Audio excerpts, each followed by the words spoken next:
This program is presented by Birch Gold Group, the precious metal IRA specialists.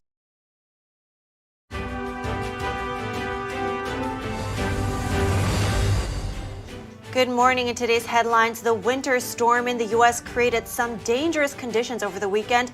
We look into power outages in Michigan, flooding in California, and tornado warnings in central and southern states. The Energy Department now says it is likely that COVID leaked from a lab. Some Republican lawmakers reacted to the news. A U.S. representative rallies with lawmakers and Chinese dissidents in the center of New York City. Their goal, to counter the Chinese regime's operations overseas. A wooden boat carrying migrants crashed into rocks near the Italian coast yesterday. Authorities say at least 61 people, including 12 children, are dead. The search for survivors is ongoing.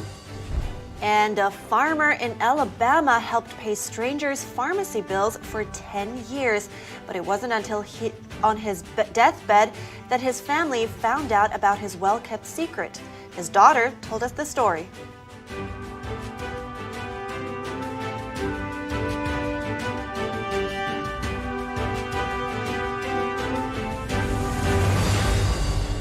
Good morning. Welcome to NTD. I'm Kevin Hogan. Good morning. I'm Evelyn Lee. Today is Monday, February 27th, and we're starting off today by looking at some areas in the U.S. affected by the winter storm. Some Michigan residents are still without heat or power. Freezing rain from the storm is being blamed for power outages that started last week. Tree limbs and power lines in the southeast part of the state were coated in ice. The extra weight caused many to come down. NTD's Jeremy Sandberg has more on what people in Ann Arbor are going through. The ice storm in Michigan last Wednesday coated power lines and trees with half an inch of ice or more. High winds Thursday put around 600,000 DTE Energy customers in the dark at the storm's peak. Around 132,000 remained without power Sunday night. Reconnecting with neighbors and friends, and everybody's kind of getting reacquainted with each other.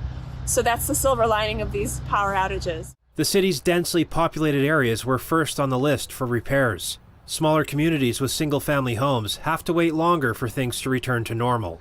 Many are using backup generators to run electric heaters and keep freezers and fridges going. Those with gas stoves are boiling water and cooking to generate some warmth. I was at a friend's house who was also out of power, and they served me some tea because they had a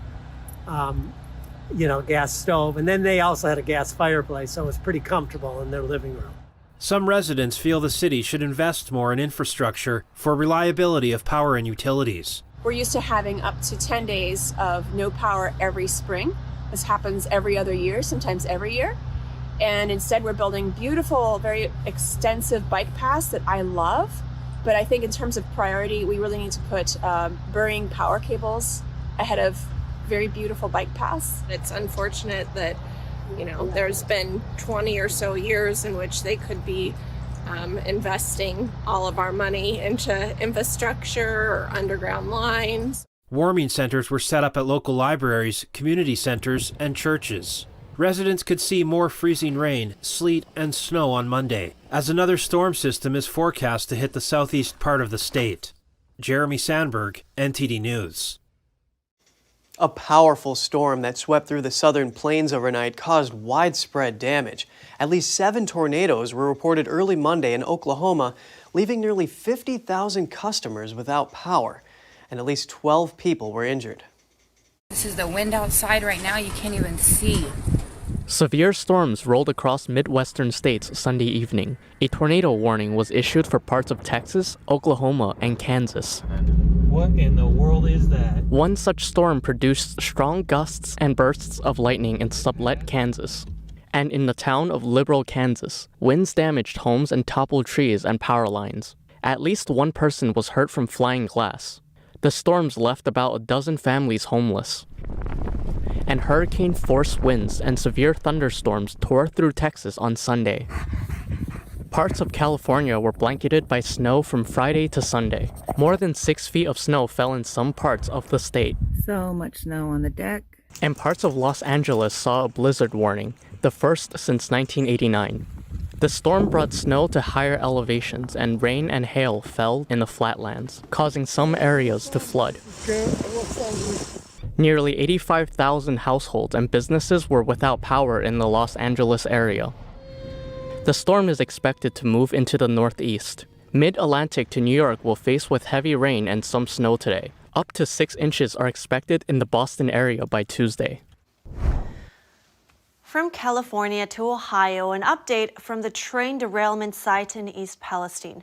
The federal government is moving ahead with plans to dispose of some of the hazardous waste there. The Environmental Protection Agency briefly paused shipments from the site. It wanted more oversight measures about where waste was shipped. A shipment of contaminated liquid and solid waste will head to 2 EPA facilities in Ohio on Monday. Norfolk Southern is helping with the cleanup. The EPA's regional administrator says federal, state, and local governments will closely monitor the operation to make sure the waste is safely removed.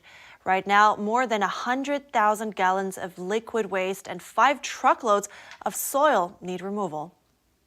I continue to be pleased that there have been no exceedances for residential air quality standards, and outdoor air quality remains normal. So we can now excavate additional contaminated soil and begin installing monitoring wells. These are monitoring wells at the site of the derailment, which will tell us whether there is contamination to groundwater. But this is critically important. The residents of East Palestine have now filed a class action lawsuit against Norfolk Southern. They allege that the railroad company's so-called negligent actions created an environmental catastrophe. They criticize Norfolk Southern for a 2-hour delay in reporting the crash. They say that and the company's decision to burn off the hazardous chemicals the train was carrying amounts to negligence.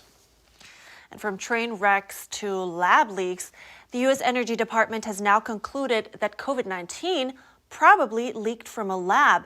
Republican lawmakers responded to the report published in the Wall Street Journal. NTD's Daniel Monahan has this story.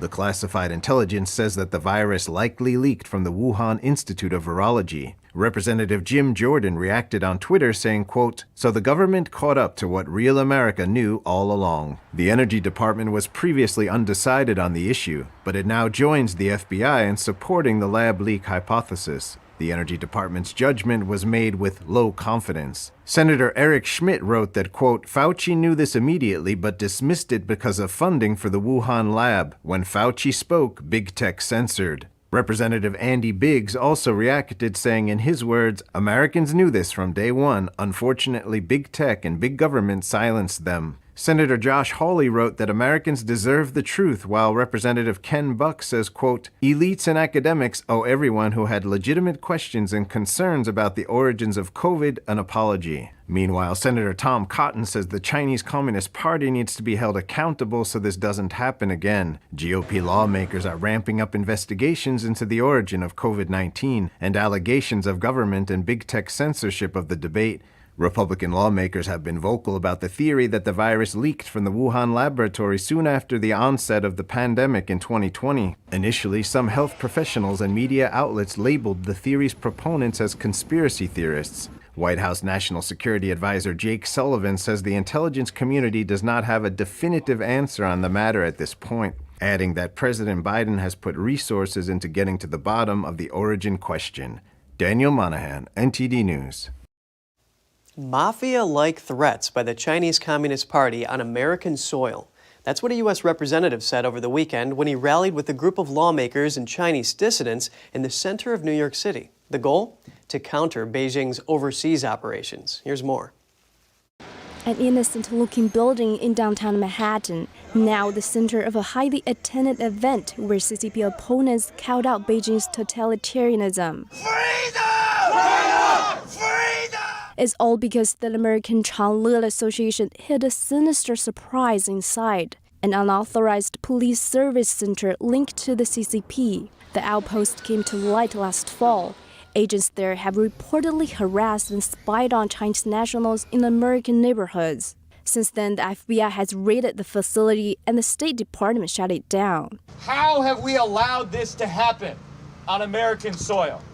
The answer, in my opinion, is that we have been blind. Describing the CCP threats as veiled and very cunning, Gallagher accuses the communist regime of exerting what he calls mafia-like influence around the globe and coercing distance with Muslim threats to bend to his will. Last year, human rights watchdog Safeguard Defenders exposed more than 100 such unauthorized CCP police stations in 53 countries, including 4 U.S.-based stations, 2 in New York City, 1 in Los Angeles, and 1 in an undisclosed location.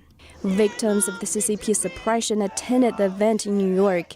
They include Uyghurs, Mongolians, Hong Kongers, Tibetans, and Falun Gong practitioners. The #1 victim of the CCP is the Chinese people. That message from Congressman Neil Dunn is central to the House China Select Committee. That is, to differentiate between the CCP and the Chinese people. Dunn and Gallagher were also joined by Congressman Richie Torres in what appears to be a bipartisan effort to expose CCP threats to Chinese Americans and U.S. sovereignty itself. The defense of human rights from the abuses of the CCP is not a Democratic value or a Republican value, it's an American value. Efforts to counter the CCP are especially important for overseas Chinese dissidents like Zhou Fengsuo. He's one of the CCP's most wanted for participating in the Tiananmen student protests in 1989. This is the first time that we feel that we are hurt by American government. Coming up, a wooden boat carrying migrants crashed into rocks near the Italian coast yesterday. Authorities say at least 61 people, including 12 children, are dead. The search for survivors is ongoing. And Mississippi Governor Tate Reeves has proposed a full year of Medicaid to protect new moms. That and more when we return.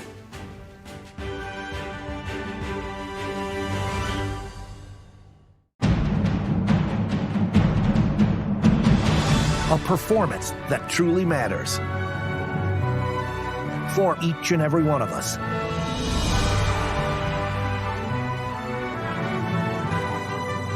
This is what you've been waiting for. See it at least once in your lifetime. Get tickets now at shenyun.com. This is Stephen K. Bannon. I urge you to protect your savings from inflation by diversifying into a physical gold IRA from Birch Gold Group. Simply text the word NTD to 989898 and you'll get a free info kit on gold IRAs explaining everything.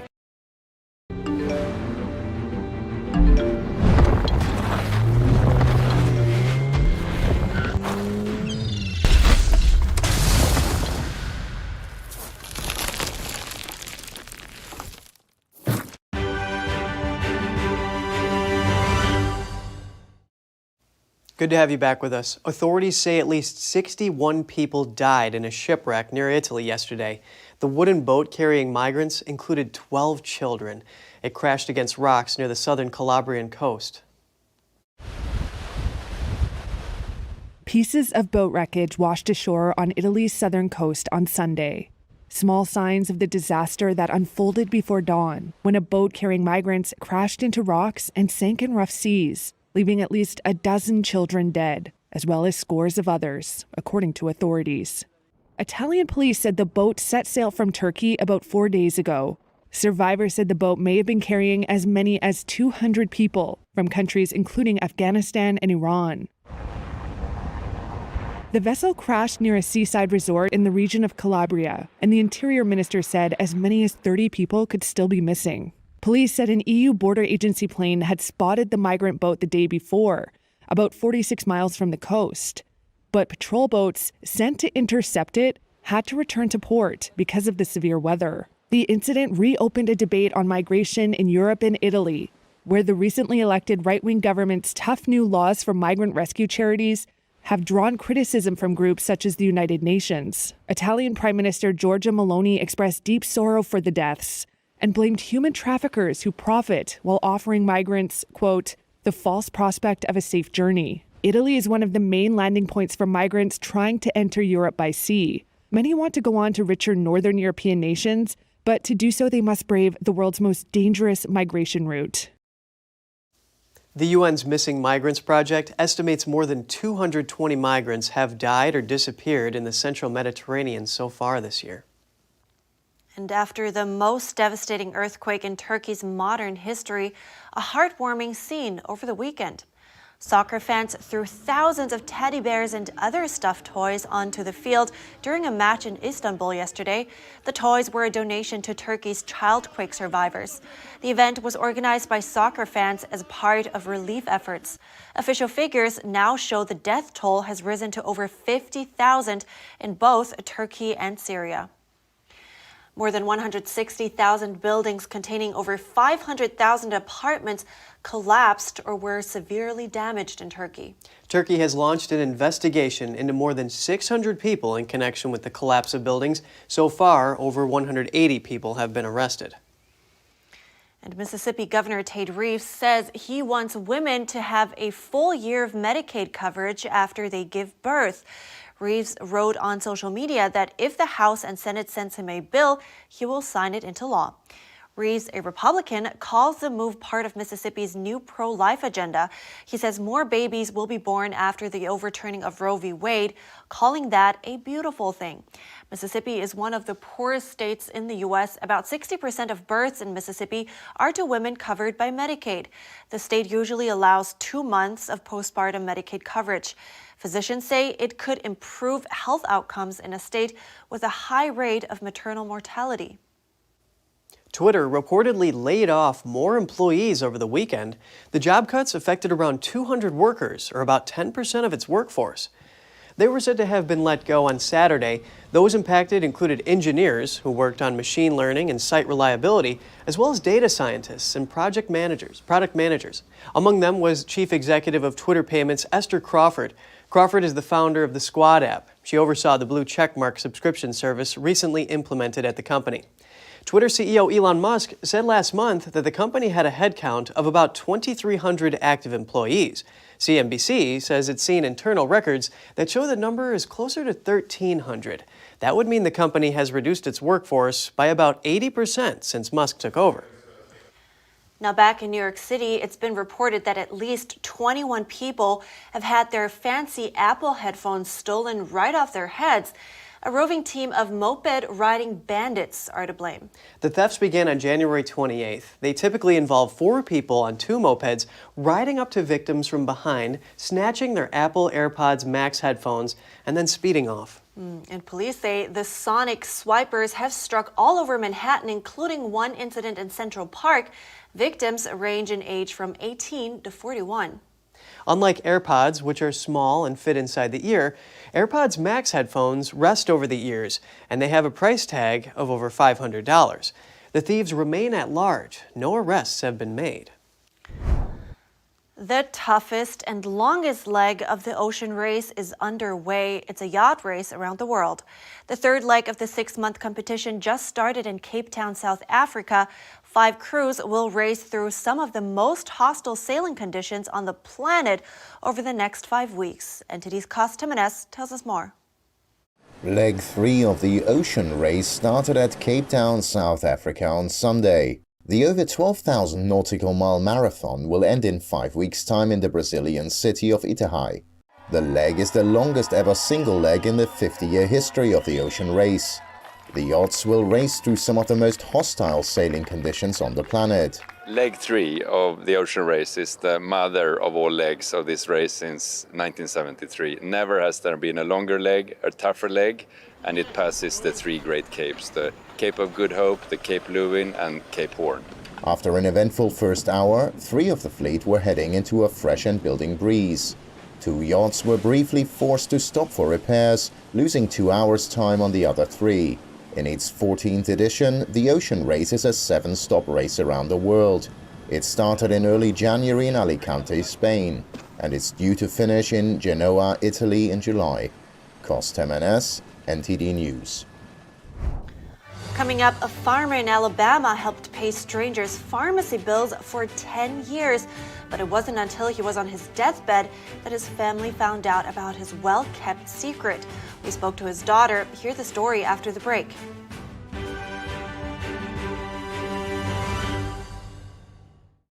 The Fixture Pioneer, CGM.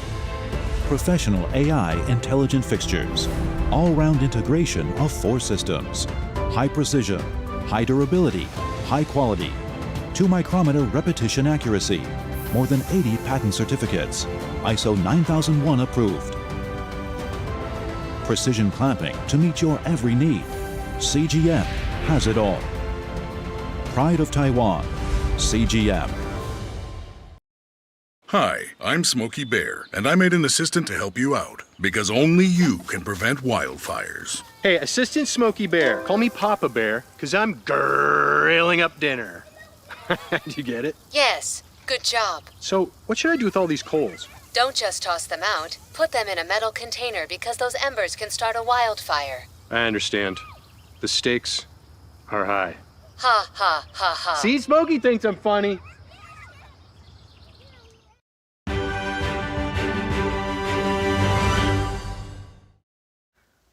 Welcome back. Now a story of a farmer in Alabama who helped pay strangers' pharmacy bills for 10 years. Every month, he would go to the local pharmacy and donate $100 so people could access their medication even if they couldn't afford it. But it wasn't until he was on his deathbed that his family found out about that. Hody Childress kept it a secret until he needed help actually delivering the donation, and it was his daughter he tasked with the job. I spoke to his daughter, Tanya Nix.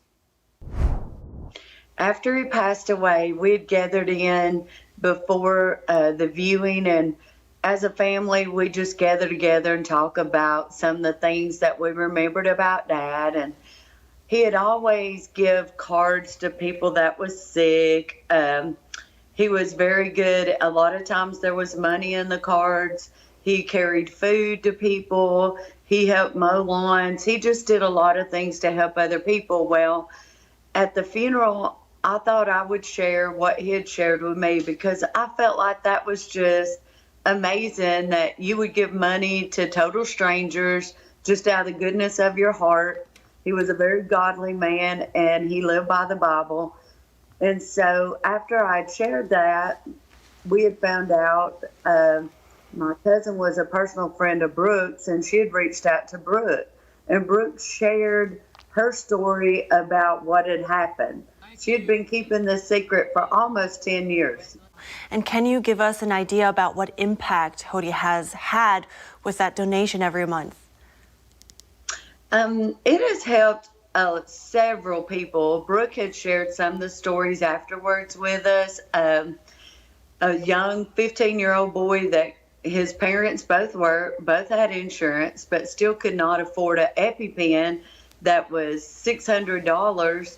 And they were able to buy the EpiPen for him that day and give to him. He'd been stung by a bee and had an allergic reaction immediately.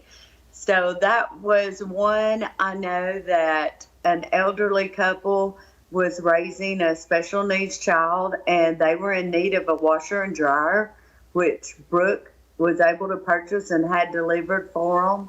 One mother that was getting out of an abusive relationship, they were able to help her, and she actually came back and paid it forward.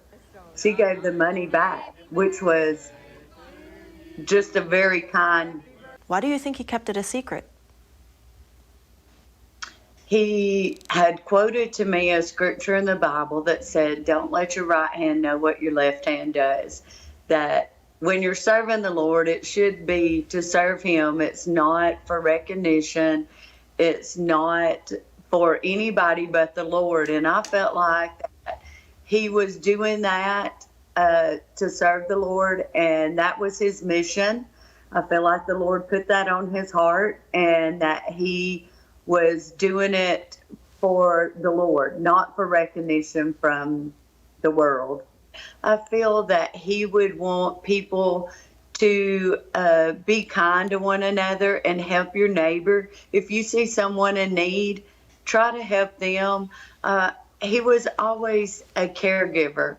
Our mother was, she was crippled for many years, and my dad worked a full-time job and took care of her and raised 3 kids on his own pretty much. And he just always had a giving heart.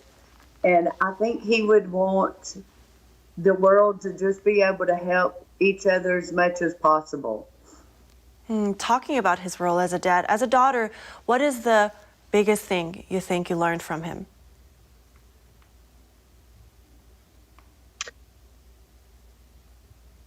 I feel like love. He taught me when I was younger that true love was sacrifice. And I believe that. I believe when you love people, you're going to make sacrifices for them. I feel like he taught me to be kind and gentle to other people and to try to think about what may be going on behind closed doors that we don't know. I feel like his life was very hard, but if you seen him out, you would never know that. He was going to give you a hug and a smile. And I feel like that he always had a positive attitude and always felt blessed. I feel like I've had a very blessed life and that I've been very fortunate enough to be raised by this man. Wow, it's such a beautiful story, and I think he's a remarkable man, and his love to me, of course, I never knew him, but it sounds very unconditional, and I really appreciate that you came on today to share this, so thank you so much, Tanya Nix. You're very welcome. You have a blessed day. Wow, Evelyn, I bet the pharmacy customers who benefited from his generosity were pleasantly surprised. Oh yeah, for sure. And it's not like, Tanya told me, it's not like he had a lot, right? He was just living on a small retirement income, and it's just that he really wanted to do good. Yes. Yeah, So a really sweet. inspiring story. Yeah. All right, that's all for today's program. We'd love to hear from you. If you want to share your story or you have any feedback, write us at goodmorning@ntd.com. That's it for today. Thanks for watching. I'm Evelyn Lee. And I'm Kevin Hogan.